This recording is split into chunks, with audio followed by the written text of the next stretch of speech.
Thank you. Thank you so much for joining. Thank you for joining the second session of the Collaborative and Learning Lab.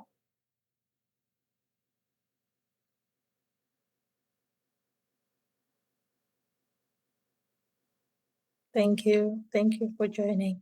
Good morning, good afternoon, good evening, everyone, and welcome to this session of the Collaborative and Learning Lab, convened by Philanthropy Reform Alliance in partnership with Aid for Aid Workers. We are grateful to have you join us, and we especially appreciate the facilitation support of Torrey of Aid for Aid Workers and Mr. Innocent of PRA.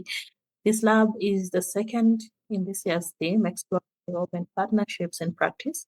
It is part of PRA's broader commitment to creating reflective and practice-based spaces where development practitioners can critically examine not only what we do, but how we do it, why we do it, and the systems and the assumptions that shape our decisions.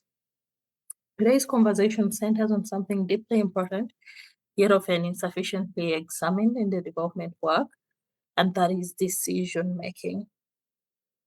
In development spaces, decisions are frequently framed as technical, neutral, evidence driven. We often speak about strategies, funding priorities, partnerships, program models, indicators, and results as though they emerge purely from objective processes.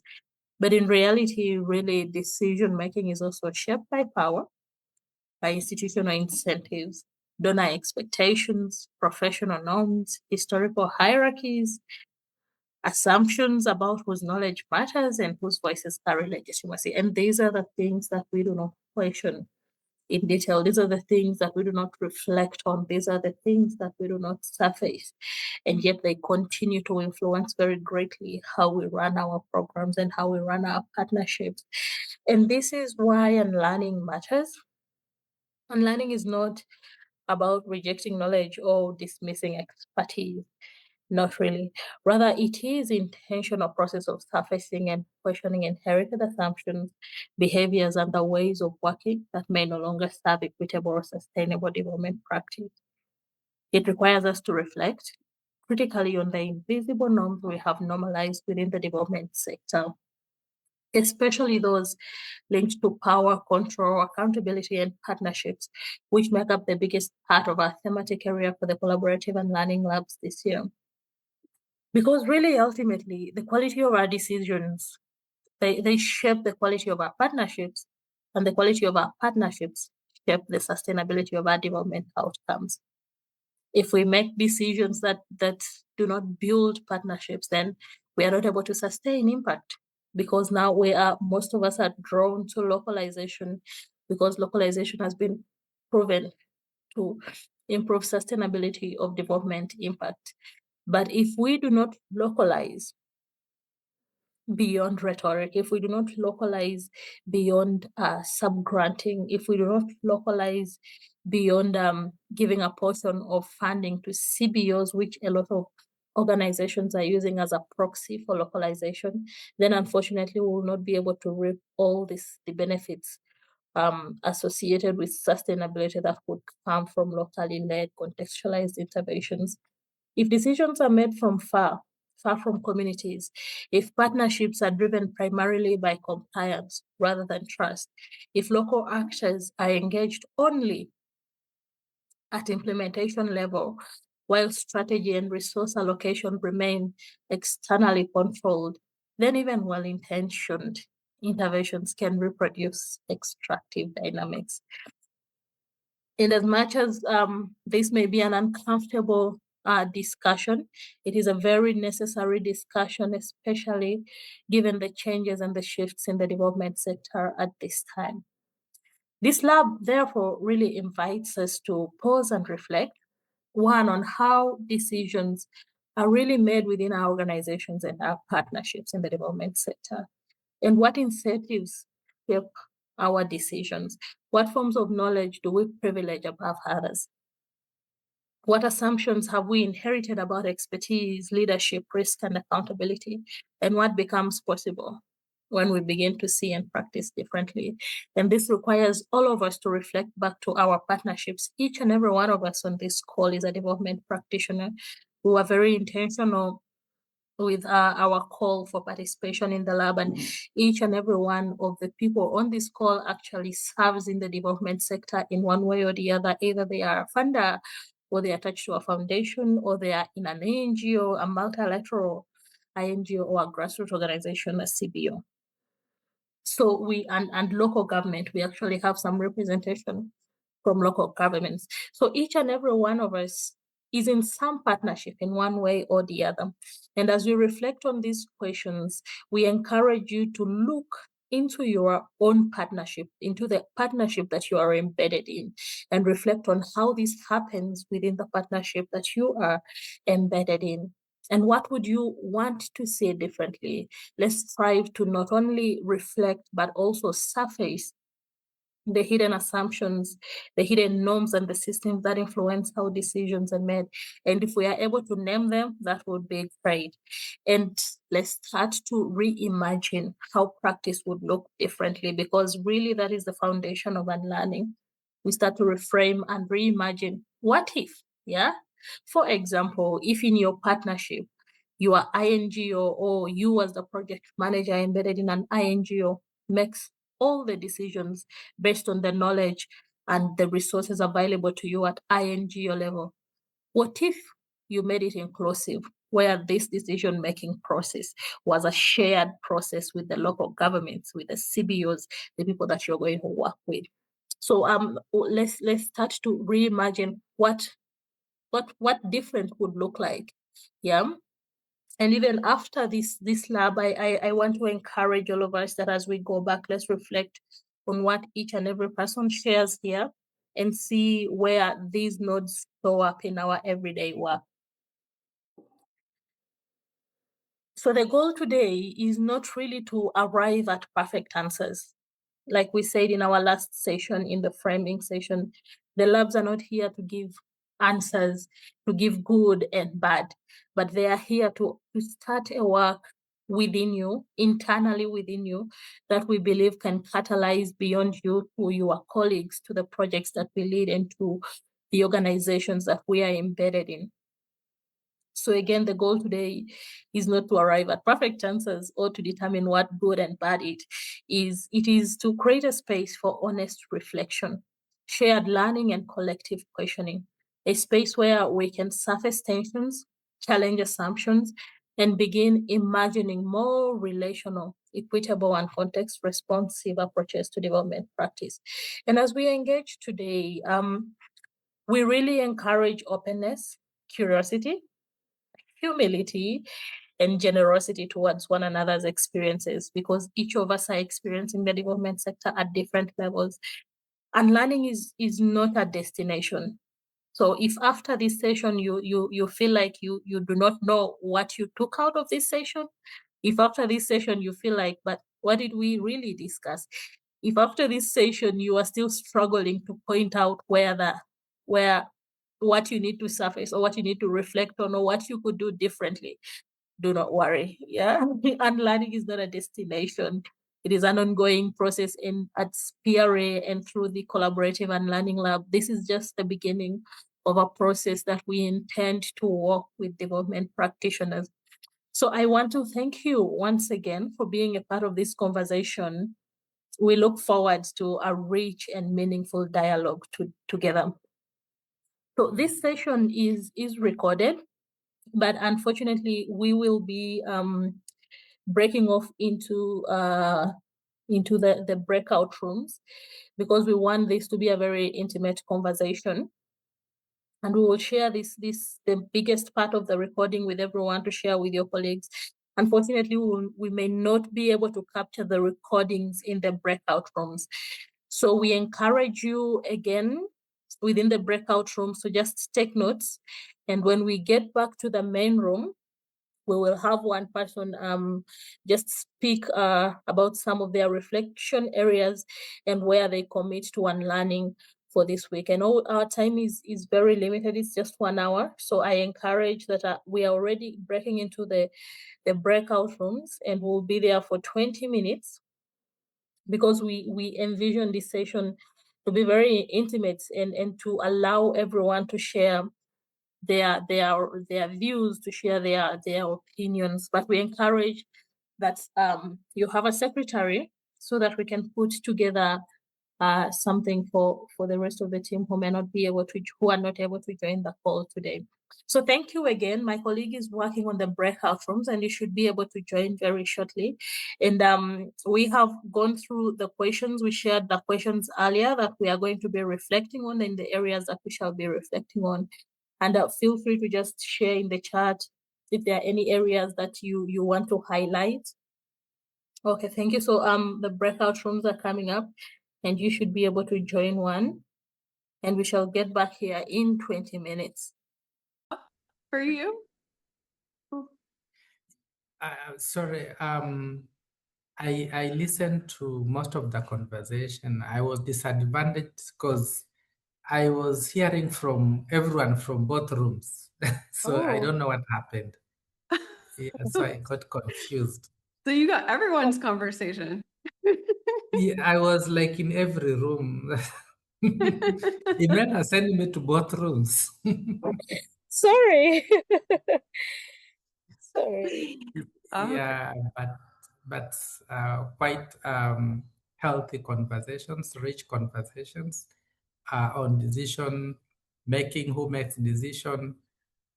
Interestingly, also decisions are based on who is funding, who has the resources, whoever controls resources has power, and whoever has power has the resources. So at times decisions are at that level. Sometimes we tend to agree that there is a bottom up or whatever, but it also depends on the resource control, because those who have resources, they tend to wield a lot of power on making decisions. In Kenya, where I am, sometimes we have what we call area integrated development plans, and whenever you're delivering programs, you look at the local dynamics. What is the integrated plan with the local government? Then you align your objectives and interventions along those lines at times. Yeah, so the decision making also depends with what decision about what. Is it about budget? Is it about resources? Is it about location? Is it about, so we cannot really have a one thought of thinking about decisions. They vary depending on the issue at hand as well. Thank you. Yeah, great points, Moses. I think you did capture quite a lot of the gist of what our group discussed. Now we only have like 5 more minutes. So I love that. Thank you, Yasmin, for sharing that in the chat, and Mamta as well. Maybe we can have one more person from another group share. But then I think we're going to have to move on in order to make time. So does somebody from another group have something they'd like to share? Yes, I think Jude could share. He was in my group. Jude Esang from Ghana. Jude, do you want to share with us? Okay, so I'm just going to be brief. And in our discussions, what I heard was that decisions are made based on various factors, and I did hear one of them say that is made based on the budget or the funding. If that particular project is being funded by someone or an organization, it affects how decisions are made. Decisions are also made based on the project objectives, right? So every project has objectives, and so decisions that you make need to be aligned with those objectives. We also said in our organization, we have what we call the strategic plan, and a lot of major decisions are made in reference to this strategic plan, right? So if for the next 5 years, this is where the organization is heading towards, then major decisions should align with that particular strategic plan. And also embedded there is, the idea of the funding and all of those requirements that you need to make. We also talked about, in terms of operations, we also have what we call the SOPs, standard operating procedures, right? That's something that we use here a lot. And so sometimes you need to make decisions based on, some of these, operational guidelines. So I think that is what some of the things that we shared from our group. Thank you. Thank you, Jude. Well said. I love how you summarized all of that. And yeah, I think those are some really, really great points. And the question too is who makes that budget? Who makes the project objectives, right? Because that's like what you said, how decisions are then made from that. So who starts like going backwards even to like who makes that? And sometimes it's the INGO, sometimes it's the donor, sometimes it's the collaboration. But yeah, I see that Imelda also put in the chat, and maybe everyone, if you can put, if you have access to the chat, if you can please put, what will you do now? What is one thing that you will unlearn based on our discussion today? I know what our group talked about, making transparent and collaborative spaces, like how do we create ownership? So maybe that's something that you could focus on, or if you have other ideas, if you can share them in the chat, we would love to see them. Because that, the discussion is really important, but then now we need to move into like, how do we move forward? How do we take action? And I just wanted to make one little comment before I hand over to Imelda to wrap things up. And that is, remember, every one of you on this call, you can be part of this change. You have the power to be able to create change, if not only on your own circle of influence or those you work with closest to every day. So I think don't underestimate that.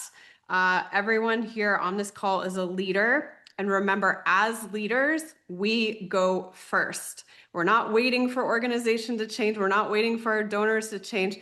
You have the ability to start this change now. So on that note, I'm going to hand over to Imelda. Thank you everyone so much for joining the call today. It was a great discussion, and yeah. Okay, thank you, Torrey. Maybe one group didn't share, Defin's group. Could you summarize like in 1 or 2 minutes? Would love to hear what you discussed as well. Thank you, Imelda. So in our group, we had a very good discussion. We had the CEO of Shine Africa Foundations based in Soroti, Uganda, and he shared a lot. Decisions are made at executive level, donor level, program managers, target groups, and they are based on different things: budgets, work plans, MOUs. He mentioned constraints to decision making. There are legal and compliance constraints, there are budget constraints, timeline and delivery constraints, and then risk constraints. Say, for example, war and things like that, and other constraints. So briefly, that is it. We also had a nice participant, Ruth from Kenya, and it was a nice discussion in our room. Thank you. Okay. Thank you so much, Daphne, and thank you for everyone who has shared in the chat. One thing that I think we can both agree on is that the time is very limited. I feel like we've not had the time to really deep dive into what and reimagine how differently this could look. For example, when if decisions are made based on budgets, and budgets are designed from, say, the INGO level, what does that mean for the CBOs? Yeah, who is only executing? So those are areas that we feel that we need to interrogate more. And whereas our time is unfortunately far spent, I would like to encourage us to just go back and reflect on these areas. We've not touched much on reimagining how different decision-making could look, but I would appreciate if all of us just went back to reflect on those areas. And when we get back in our next lab session, we would love to hear some of the reflections that you had during this phase. Yeah, and on a very interesting note, actually, we will have a session. I saw Yasmin put it in the chat about trust-based philanthropy. And we'll have someone from Trust-Based Philanthropy facilitate a session, one of our Unlearning Lab sessions, I think in July. So it will open our minds to how differently decision-making could look like, and how trust impacts how decisions are made, and who decides what happens in the development sector, yeah? So whereas we go back to reflect on these things, we can just keep that in mind, and yeah, we are going to have a session on trust-based philanthropy to understand what it really is. Thank you, Yasmin, for pointing that out. So our next session will be in June, but please let the unlearning not stop here. This is only a 1-hour session. And unlearning is very intentional as well. Reflect on what you do, on how you do it. Question how you do it. How could it look differently? If you are an NGO worker or a CBO worker or a funder, how different could decision making look? Could you consider inclusivity in your decision making? Could you consider multi-sectoral decision making that is not anchored in one organization or at one level of the development sector? So these are angles that I want to encourage us to go back and reflect on, yeah, and also question how would this look differently? Reimagine what if decision making was done different? And then we will meet back in our next session. I look forward. Thank you, Torrey. Thank you, Innocent. Thank you, everyone, for sharing your perspectives, for sharing your views, and for committing to unlearning. Yeah, unlearning is a relatively new thing, but we are really glad that you are committing to doing it. Yeah, which is a really great thing.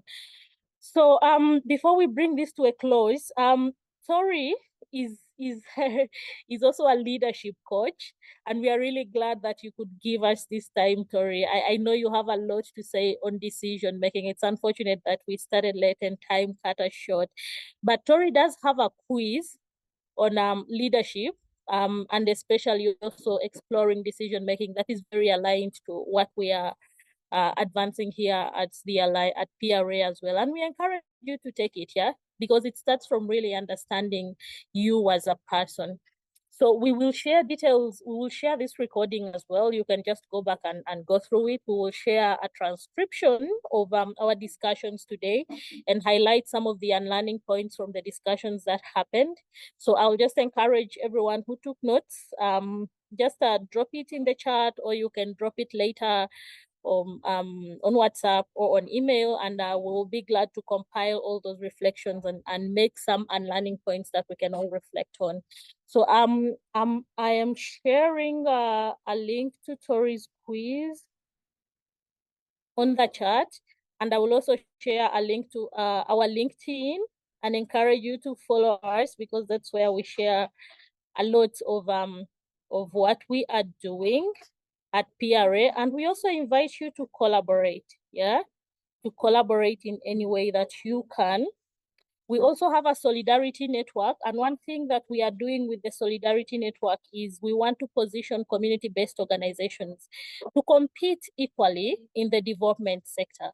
So when it comes to proposal development, implementation, and capacity, we want to empower CBOs to compete equally, because right now the ground is not leveled. And we encourage, if you are leading a CBO in there and you need some support in an area where you're lacking in capacity or even accompaniment, we just write to us and we'll be able to link you to a lot of people who are willing to give their time freely. And also, if you want to give your time freely to support a CBO, you can just fill out the associate form and we'll be able to pair you with a like-minded CBO, and you'll unlearn together, yeah? So the link to the quiz is on the chat. Yeah, we are 5 minutes beyond time, forgive me. I just want to also share our WhatsApp group. That's where we drop a lot of communications as well. So if you are not part of the WhatsApp group, we also encourage you to join it. And then I will also share our LinkedIn. Yeah, if you are also not already following us on LinkedIn, we encourage you to follow and share the word. We want to have as many development workers as possible engaging in unlearning. And imagining practice differently. So thank you so much. Thank you, Torrey, again. Thank you, Innocent. Thank you, everyone, for participating in today's session. Thank you, Yasmin. Thank you, Jude. I can see some people have their videos on. Thank you, everyone. Thank you to the team at PRA as well. Thank you, Innocent, Patrick, Daphne. Thank you, Pauline. Yeah, I think that brings our session to a close. And I wish you a very good rest of your day. Thank you very much, everybody. All right, Have a lovely thank day. you. Thank you. Thank you. Bye. Nice meeting. All right, bye. Bye. Thank you.